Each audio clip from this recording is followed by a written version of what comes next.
En los últimos días ha sido muy comentado un informe sobre la crisis social que el director de la Agencia Nacional de Inteligencia entregó al Ministerio Público, que tendría tecnología Big Data. Pero, ¿qué es exactamente el Big Data? Bueno, es un concepto usado hace varios años para referirse al análisis de grandes volúmenes de información proveniente de Internet y de los datos que dejan los usuarios al navegar.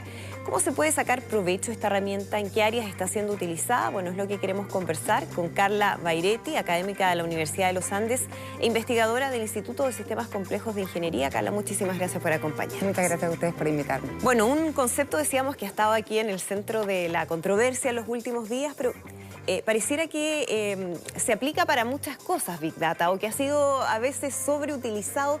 ¿Qué es exactamente el Big Data? ¿De qué estamos hablando? Bien, partamos por el hecho de que todos los días nosotros generamos datos, ¿ya? Desde que nos levantamos estamos generando datos. Por ejemplo, vemos nuestro correo electrónico y ya estamos generando algo.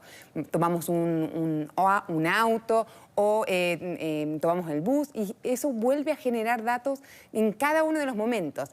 Posteamos fotos y eso genera información, genera un poco la huella digital que uno va teniendo en lo que hace día a día.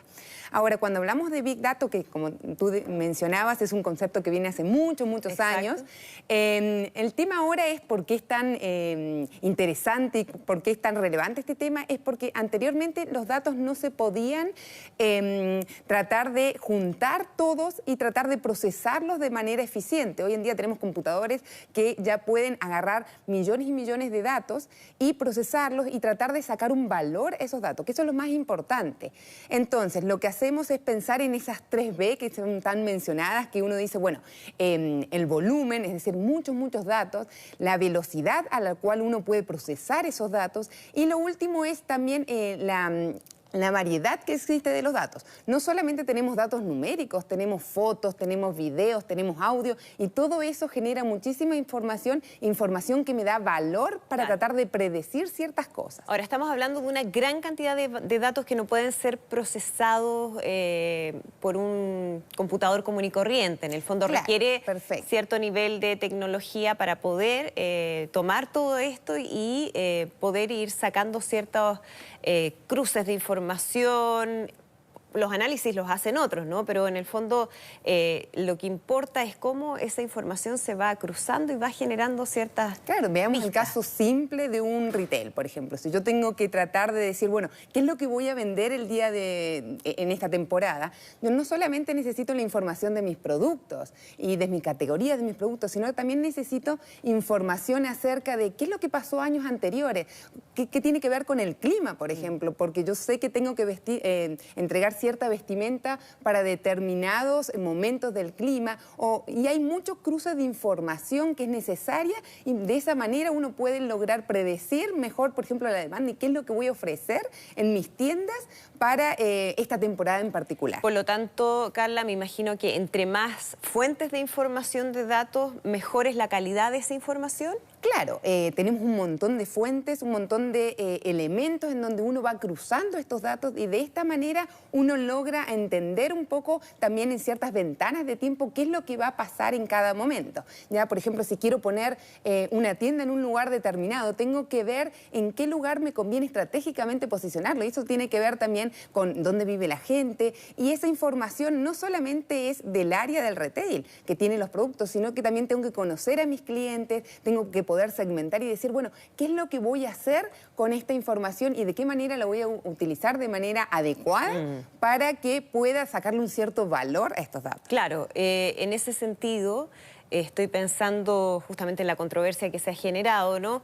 Tener información de solamente una fuente, que podría ser Twitter, puede que no entregue una gran cantidad de información relevante para un análisis. O sea, requeriría mayor cantidad de fuentes para poder cruzarlas y poder sacar conclusiones más exactas. Correcto. Tengamos en cuenta que Twitter es una red abierta, por lo tanto hay muchos sesgos. Entonces puede ser que uno tome datos que no representen al 100% de la población. Ese es un problema grave. Luego, con estos datos, por ejemplo, en texto, uno lo que hace es generar esto que se le llama las nubes de palabras, Sí. Y uno ve cuáles son los tópicos que se están tratando en un determinado momento. Ahora, eso es a nivel descriptivo, no a nivel de causalidad. ¿Ya? Uno no puede con esa fuente únicamente tratar de sacar conclusiones. Uno tiene que ver también fuentes desde otros lados, ver la información que existe por detrás y no solamente de las fuentes que son abiertas. Entonces uno mezcla estas diferentes fuentes y en base a eso uno saca conclusiones a través de diferentes algoritmos y procesos que uno puede combinar. Tú hablas de un tema interesante que tiene que ver con los sesgos que se pueden generar, es decir, uno puede hacer análisis errados si es que no toma bien los datos de la fuente de la que provienen.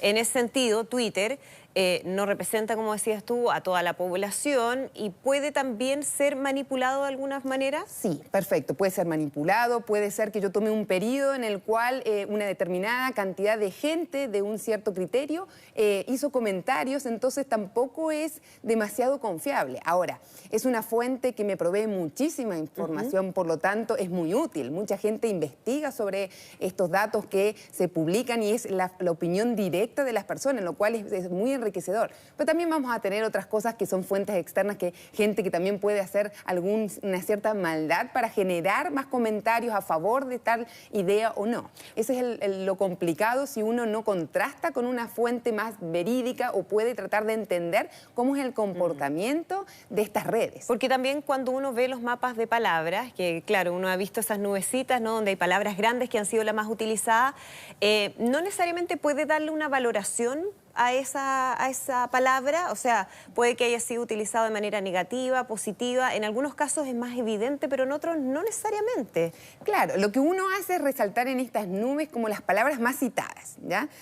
Hay otros estudios que dicen, bueno, voy a citar las palabras, pero en cierto conjunto, no es lo mismo que yo ponga, por ejemplo, en el tema de cuando uno va a un restaurante, uno lo que busca son los comentarios de la gente. Entonces uno lo que ve es servicio. Pero servicio no me dice nada. Ahora, que me diga excelente servicio o mal servicio, o en cierta forma uno lo pueda colorear de manera positiva o negativa, eso sí da un poco más de información. Pero recordemos que esto es información descriptiva, ¿ya? No puedo ver una causa, un efecto a través de esta nube de palabras. Claro. Para esto uno tiene que investigar un poquito más a fondo y tener otro tipo de algoritmos que no son solamente el análisis descriptivo de esa gráfica que me muestra al fin y al cabo esta nube de palabras. Porque hay un elemento adicional que tiene que ver con los famosos bots, ¿no? Que son cuentas que son creadas, no son personas, sino que son cuentas para ya sea apoyar una causa o rechazar un cierto concepto, personaje, figura política, en fin. Por lo tanto, eso también se presta para una manipulación y una distorsión respecto a lo que está ahí en las redes en términos de opiniones. Correcto, o sea, el gran problema es eso, o sea, es una fuente abierta, es una fuente extremadamente valiosa, es muy rica porque contiene el comentario de las personas reales y en el momento que uno lo dijo, que puede ser que haya sido en un momento en que está enojado y al día siguiente uno cambia de discurso. Entonces, también hay que ver, por eso mismo, la ventana de tiempo en la cual uno saca esa información y qué es lo que pensaba esa persona y después la tiene que contrastar también como cómo se movió, si esas fuentes en realidad son reales o son bots. Exacto. Prácticamente puede uno generar comentarios al azar. Es fácil también como detectar si existe mucha información que viene de los bots. Pero obviamente esto lo tienen que hacer personas que son especialistas en el área y que pueden entender cómo es el comportamiento de estas redes. Volviendo al tema del Big Data, ¿cuáles son las áreas donde más está siendo utilizado en estos momentos? Tú mencionabas el caso de la publicidad, donde ahí hay una herramienta que es bien significativa, el comercio, pero también entiendo que se utiliza en salud y en otras áreas donde es bien relevante porque puede entregar información clave para tomar decisiones, incluso de políticas públicas. Claro, nosotros usamos como dos palabras clave. La información nos entrega valor y ese valor nos ayuda a predecir qué es lo que va a pasar, ya con un cierto nivel de exactitud. Ahora, lo que se usa, por ejemplo, en medicina es lo que uno trata de hacer es ver cuál es el comportamiento de los individuos en base a diferentes parámetros. Entonces, lo que uno entiende es qué es lo que está pasando con estas personas, tienen ciertos síntomas, y en base a eso tratar de predecir algún tipo de enfermedad y obviamente estar más preparado. En el área, por ejemplo, del retail, es todo lo que tenga que ver con la oferta y la demanda que uno pueda entregar, el tema de cómo posiciono mis locales, de qué manera distribuyo mis productos, de qué manera yo tengo stock o que no tenga quiebre de stock en base a mi información histórica. Podríamos verlos, por ejemplo, a través del transporte. Hoy en día tenemos muchos datos que estamos capturando de las autopistas y lo que uno puede hacer es tratar de ver, dependiendo de la vía que vaya cada persona y de la información esta que me indica que podría haber un posible accidente en base a la conducta que tienen las personas en la autopista, ¿ya?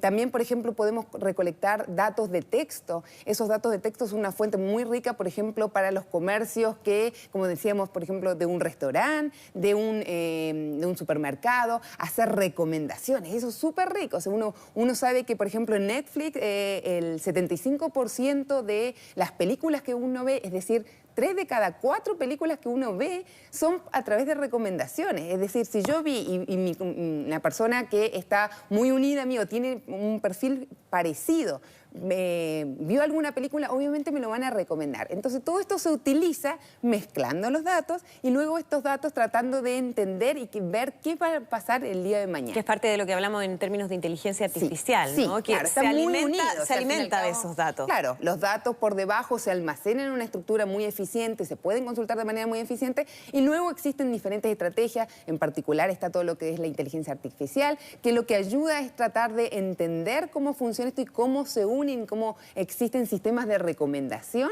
para que uno pueda tener una mejor estrategia, ya sea de marketing, de ventas, o tratar de predecir algún accidente, tratar de predecir alguna enfermedad. Y se usan mucho también en la banca, por ejemplo. Nosotros podemos saber si una persona va a cometer o no un cierto fraude en base a cierto comportamiento. Ahora, hay que tener muchos datos para esto. Yo siempre pongo el ejemplo de que yo como extranjera cuando llegué a Chile, claro, para el banco, yo era una persona que no tenía información, no tenía historial. Entonces, ¿cómo me iban a dar un crédito?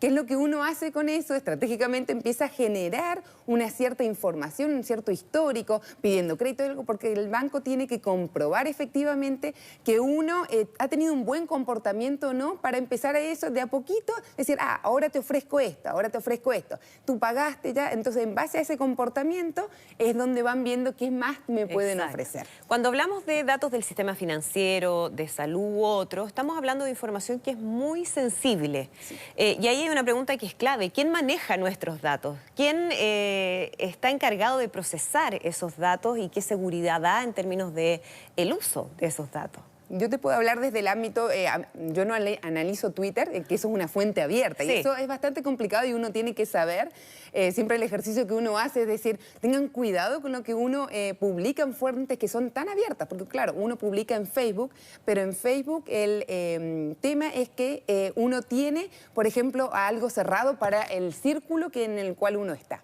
Ahora, por otro lado, tenemos los datos de las empresas, que por lo general en las empresas es sumamente difícil tener los datos de estas empresas. Las empresas generan ciertos acuerdos de confidencialidad, entonces uno puede tomar estos datos, anonimizarlos, por ejemplo, y no estar trabajando directamente con los datos reales de los usuarios y generar modelos estratégicos en donde uno pueda ver qué es lo que va a pasar y tratar de predecir si es que hay alguna predicción, por ejemplo, de enfermedades, que sería una de las cosas más complicadas de analizar porque uno no puede tratar directamente con la persona.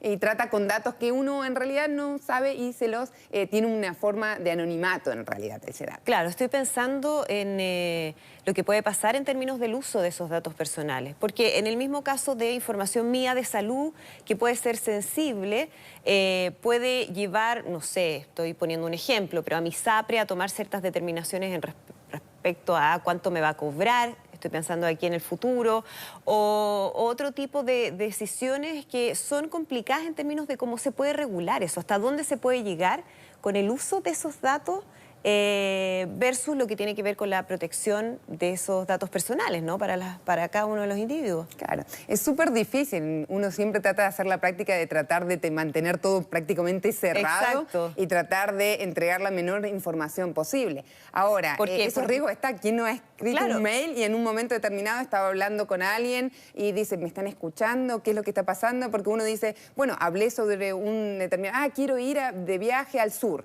y enseguida uno va a ver el mail o ve en su celular y hay una publicidad en lugar del sur y dice, ¿pero quién? ¿Qué me están escuchando? ¿Qué es lo que está pasando? Bueno, en realidad existen formas de saber en base a lo que uno pone y sobre todo si son bases de datos abiertas, ¿ya? Que uno puede ir dirigiendo cuáles son las cosas que me van a ofrecer en realidad. Claro. Entonces hay que tener, sí, realmente cierto cuidado con los datos que uno entrega. Y además es un tema que no está resuelto en términos de la legislación. Estamos como todos viendo hacia dónde se camina en ese sentido para utilizar bien esos datos que son muy relevantes y pueden ser muy beneficiosos, pero también para generar ciertas garantías en el futuro. Sí, siempre se van creando nuevas estrategias y esperamos que esto siga avanzando, pero el riesgo siempre está, entonces uno tiene de todas maneras el cuidado. Hay que partir por ese autocuidado. Carla, muchísimas gracias por acompañarnos, que estés muy bien. Nosotros nos despedimos, ya terminamos esta edición de Mundo Plus Vanguardia, como siempre, muchísimas gracias por acompañarnos, que estén muy bien.